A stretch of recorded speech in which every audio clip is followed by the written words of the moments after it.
Good morning friends. और here comes the wisdom tree.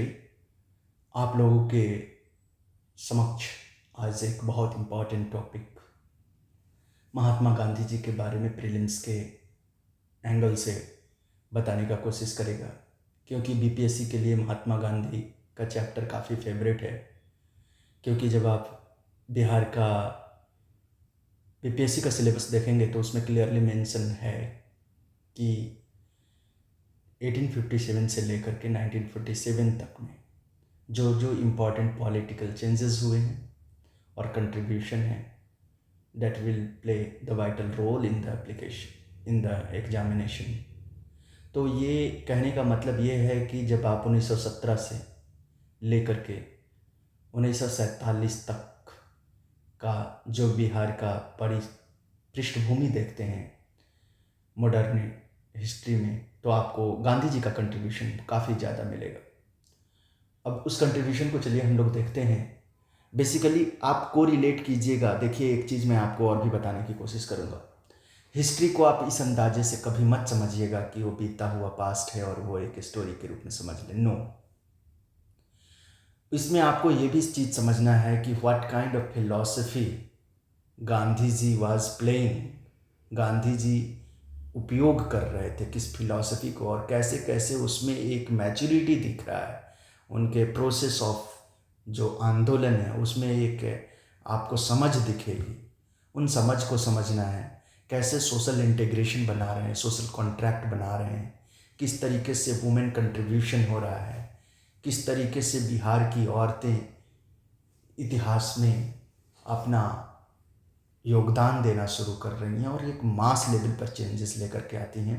इन सारी चीज़ों को समझते जाइएगा, then only it will benefit you to learning this humanities.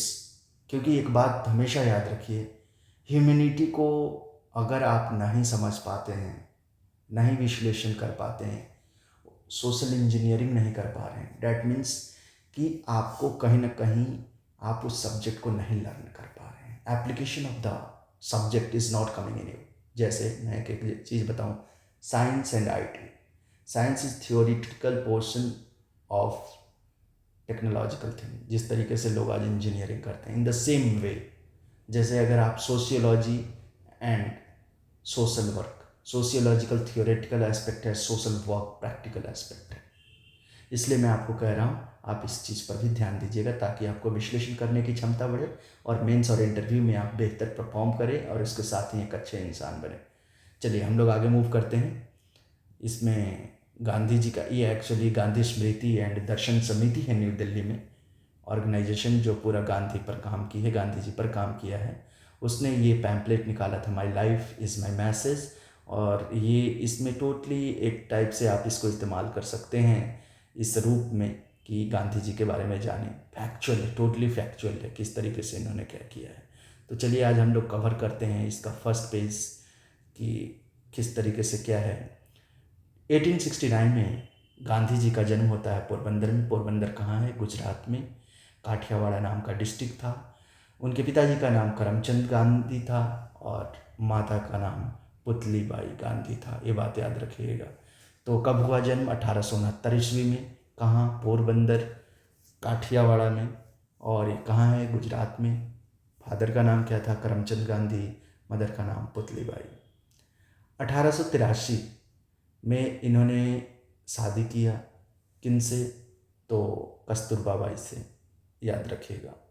उसके बाद इन्होंने मैट्रिकुलेशन का एग्जामिने जो पढ़ाई है वो अहमदाबाद में पूरा की है and entered in Samal Das college. आपको याद होगा कि ये बीपीएससी में क्वेश्चन पूछा था। और उसके बाद ये सामल दास कॉलेज जो है भावनगर काठियावाड़ा में है, but found studies difficult and remained only for one term. ये कितने टर्म रहे थे इसमें? तो फर्स्ट सेमेस्टर कह सकते हैं, वन टर्म, वन ईयर तक यहाँ पर ये श्यामल दास कॉलेज में पढ़ाई किए थे। In 1891 sail from Bombay for England to study law. ये 1891 ईस्वी में फिर जो है बॉम्बे से कहाँ जाते हैं? इंग्लैंड। क्या करने? लॉ की पढ़ाई करने। ये बात याद रखिएगी, कहाँ पर इन्होंने लॉ का पढ़ाई किया था? तो इंग्लैंड में। नाउ 1891 में ही return to India after being called to bar. ये जो बार होता था पहले, जैसे बार काउंसिल ऑफ इंडिया सुने होंगे, बार काउंसिल स्टेट्स का भी होता है, तो वो उनके बुलाने पर इन्होंने इंडिया आए थे 1891 में। 1893 में again sailed for South Africa to become lawyer for Indian firm. Indian firm ने इनको मतलब एक तरीके से हायर किया था कि आप इंडियन के कॉजेज़ के लिए लड़िए, मतलब एडवोकेसी कीजिए, नॉट लड़िए, एडवोकेसी। एडवोकेसी क्या होता है कि by law you demand things as per the rule of law, मतलब कि जो नियम संगत तरीके से जो नियम कहता है उस चीज़ के लिए डिमांड करना। तो ये कहाँ पर गए? 1893 में। 1893 में फिर found himself subjected to all kinds of colour discrimination. किस टाइप के डिस्क्रिमिनेशन को ये महसूस किए वहाँ पर अफ्रीका में, साउथ अफ्रीका में? कलर डिस्क्रिमिनेशन, रंग भेद जिसको डिस्क्रिमिनेशन कहते हैं उस आधार पे, और इंडियन को वहाँ पर कलर्ड के रूप में जाना जाता था, not blacks. Now coming to the 1904 ईस्वी में क्या होता है? Organised Phoenix settlement near Durban after reading Ruskin's unto the last. किनका किताब था ये? अनटू द लास्ट, तो रस्किन जी का। कहाँ पर? Phoenix settlement. कहाँ है ये? डरबन। डरबन भी कहाँ है? साउथ अफ्रीका में। कब हो रहा है ये घटना? 1904 में। नाउ अब देखिए, इस बात को ये भी यहाँ पर आपको समझना है। एक बात हमेशा याद रखिएगा, ह्यूमैनिटीज़ क्यों स्प्रेड नहीं हो पाया सोसाइटी में? इसके पीछे बहुत बड़े कारण है। ह्यूमैनिटीज़ कहने का मेरा मतलब ये तात्पर्य रहता है कि कला विज्ञान क्यों नहीं समाज के लेवल पर डेवलप कर पाया। इसके पीछे कारण ये है कि कला को जस्ट एक नॉलेज के फॉर्म में रखा गया, एक्शन के फॉर्म में नहीं रखा गया। आज भी आप कला के जो स्टूडेंट हैं उनसे जाकर के पूछिएगा, क्योंकि इसमें गवर्नमेंट की भी फेल्यूर है और कहीं ना कहीं इसके पेडागॉगी में भी फेल्यूर है कि जो ह्यूमैनिटीज़ का इस्तेमाल होना चाहिए था। क्योंकि आप जानते हैं कि हर लेवल पे ह्यूमैनिटीज़ का बहुत ज़्यादा इम्पॉर्टेंट है। टेक्नोलॉजी भी अकेला कुछ नहीं कर सकता, दोनों का एक रिलेशनशिप होना बहुत ज़रूरी है। तो उस कंटेक्स्ट में जो एक्शन ओरिएंटेड होना था वो नहीं हो पाया। फॉर एन एग्ज़ाम्पल, मैं आपको एक एग्ज़ाम्पल दूँ, जैसे दिल्ली यूनिवर्सिटी है, टिस है, JNU है, ये तीनों ऑर्गेनाइजेशन में, ये तीनों इंस्टीट्यूशंस में ह्यूमैनिटीज़ की बहुत अच्छी, मतलब कि इंडिया के में इनसाइड इंडिया बहुत अच्छी पकड़ है। But what about the L's? जो बाकी इंस्टीट्यूट्स हैं उनकी कंडीशन ख़राब है। क्यों? तो आप देखिएगा कि JNU सबसे टॉप नंबर पर है। क्यों? Reason behind, because the knowledge is being transformed into action. अगर आपको एक और पहलू बताएं, sociology and social work almost similar thing, but why social work has taken advantage in private world? आप प्राइवेट वर्ल्ड में देखिए, प्राइवेट वर्ल्ड कहने का मतलब है अनऑर्गेनाइज्ड सेक्टर में जाइए, आप सोशल वर्क वालों को ईजिली जॉब मिलता है। क्यों मिलता है? Because knowledge is being transformed into action. इसलिए मैं बार बार आपको कहना चाह रहा हूँ कि आप एक्शन ओरिएंटेड नॉलेज सिस्टम में आइए rather than theoretical knowledge system. Action oriented, आप जो सिविल सर्विसेज करना चाह रहे हैं ये क्या है? एक्शन ओरिएंटेड है कि आप एक चीज़ को देख लीजिए, इसका टोटली जो वर्क का नेचर है और सारा चीज़ that is easily related to the जो माइंडसेट है लोगों का, कि आप दूसरे के मददगार के रूप में बनिए, साहब के रूप में नहीं जाइए। टेक्नोलॉजी का काम टेक्नोलॉजी अपना जगह पे कर रही है, दोनों को कंबाइन करके किया जा रहा है, बट आप more and more action oriented knowledge में आइए।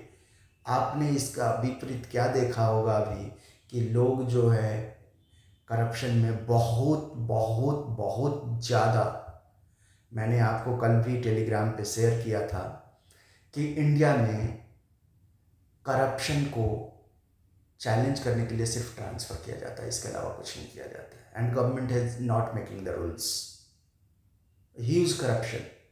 चलिए हम लोग आगे मूव करते हैं, इसीलिए एक्शन ओरिएंटेड फॉर्म में आना है। नाउ 1908 में stood trial to instigating satyagraha and was sentenced to 2 months imprisonment in Johannesburg jail, his first imprisonment। ये याद रखिएगा, ये सत्याग्रह को वहाँ पर इंस्टिगेट कर रहे थे, मतलब लॉन्च कर रहे थे, लोगों के बीच प्रोपगेट कर रहे थे। तो इनको 2 महीने का जेल मिला और ये सबसे पहला जेल था इनको, इनके लाइफ का। कहाँ पर? Johannesburg jail. तो ये बीपीएससी में क्वेश्चन पूछा जा सकता है प्रीलिम्स में, ये इसको याद रखिएगा। 1908 में। नाउ कमिंग टू द 1909 में return to South Africa writing Hind Swaraj en route. सोचिए, यही टेंडेंसी डेवलप करना है। दिस इज क्या? Action oriented knowledge. रूट में भी, जहाँ पर पहले के लोगों को आप देखिएगा, चाहे इवन अंबेडकर जी हुए या आपको रस्किन बॉन्ड हुए, बहुत सारे लोग हैं जो अपनी जर्नी में भी एजुकेशन को इस्तेमाल करते थे। The habit of reading, studying, या ये हैबिट ऑफ राइटिंग है। सोचिए, हिंद स्वराज लगभग 250 पन्ने की किताब खुद से हाथ से लिखना। दिस इज एक्शन ओरिएंटेड, ये आपको करना पड़ेगा if you want to move ahead. Now coming to the 1910। 1910 में क्या होता है? Established Tolstoy farm near Johannesburg. तो ये जो फोनिक सेटलमेंट था, कहाँ था? Near Durban. टॉल्स्टॉय फार्म कहाँ हुआ? तो जोहान्सबर्ग। जोहान्सबर्ग में ही इनको पहला क्या हुआ? जेल हुआ। 1914 सेल्ड फॉर इंडिया। 1914 में ये इंडिया आ गए। अब आपको इस चीज़ को जानना है कि 1915 में secured removal of customs harassment for passengers in Viramgam. तो ये कब होते हैं, करते हैं? तो ये 1915 में। ये विरामगम कहाँ है? ये इसको आप क्रॉस चेक कीजिएगा, क्योंकि मुझे भी ये पता नहीं है कि ये विरामगम कहाँ है। 1915 में इस्टेब्लिश्ड सत्याग्रह आश्रम एट कचोरब। ये याद रखिएगा, ये कचोरब में ही अभी रिसेंटली प्राइम मिनिस्टर गए थे और यहाँ पर आश्रम को रिनोवेट किया जा रहा है। 1917 में led successful satyagraha campaign for rights of peasant on indigo plantation in Champaran. ये बिहार की भूमि से, बीपीएससी यहाँ से देखिए 1917 से 1948 तक के बीच में आपको ये मिलेगा कि बहुत बार इन्होंने बिहार भ्रमण किए हैं। अब इंडिगो का 1917 में इन्होंने सक्सेसफुल कैंपेन कर लिया। 1918 में led strike to mill workers in Ahmedabad. कहाँ पर? अहमदाबाद में। Mill owner agreed to arbitration after his 3 days fast India, his first fast in India. याद रखिएगा, फर्स्ट फास्ट इन इंडिया कब किए थे? तो अहमदाबाद मिल स्ट्राइक में। ये बहुत इंपॉर्टेंट है। 1918 में ही led satyagraha campaign for peasants in Kheda. ये भी याद रखिए, ये क्रम याद रखिएगा, बिकॉज ये दोनों क्रम ना पूछा जाता है बीपीएससी में कि क्रम के आधार पर कि पहले अहमदाबाद स्ट्राइक हुआ या पहले खेड़ा आंदोलन हुआ। तो hopefully you will understand this. Now coming to the 1919 में organised nationwide hartal, suspension of activity for a day against Rowlatt bill. Rowlatt bill के अगेंस्ट इन्होंने 1919 में किया, और आपको ये बात पता होगा कि ये 1919 ही वाला ही जो इंसिडेंट है वो इनको पॉलिटिकली सबसे ज़्यादा बेनिफिट किया, और ये पॉलिटिकली एक लीडर के रूप में नेशनल लेवल पर उभरे। 1921 में क्या होता है? Give up wearing shirt and cap and resolve to wear only on land.